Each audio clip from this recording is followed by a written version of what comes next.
Со принципот на Косово се наруши принципот на неминливост на граница. Наravno. Сега и видовме на какви турбуленции помина регионот. Дали со сега повторно минување на принципот на непроменливост на граница Северно Косово може да влеземе во нови турбуленции?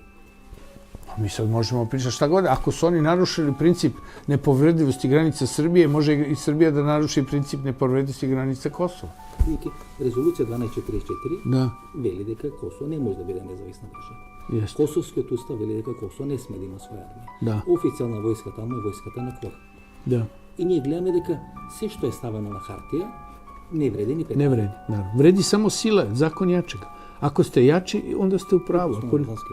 Ако ве стимулират да го почитувате законот на сила, Apsolutno. еднаш ќе изгубите два пати. Не говорам за вас ко Срби, не го говорам принципијално.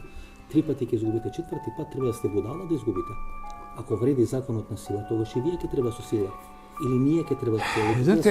Znate ko se poziva na pravdu i međunarodno pravo? Samo onaj ko je slab. Samo oni koji su slabi, vojno, ekonomski, oni se pozivaju na međunarodno pravo i na zakon, i na pravdu, i na međunarodne zakone. Onaj koji je jak, on se ne poziva na međunarodno pravo.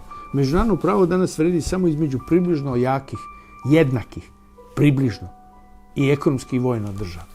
Русија ми рекла, дали се сега приближно исто војнички силни? To, teško je to. Može neki balans. Teško je to porediti, to je kao poređenje baba i žaba.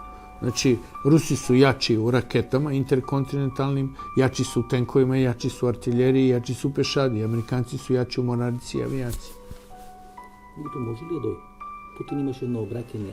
I sad Putin ima 6 novih vrsta oružja koje Zapad nema. Имаше малце во оно негово обраќање пред 3 дена. Da, Една нотка кај што треба да направиме све да не дојде до трета светска војна. da.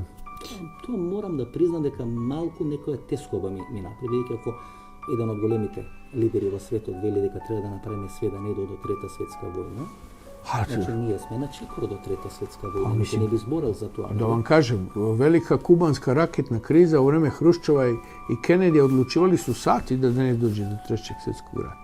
Bez obzira šta mi mislimo i tako dalje. Uvijek je mogućnost da izbije, da stvari odu ispod kontrole.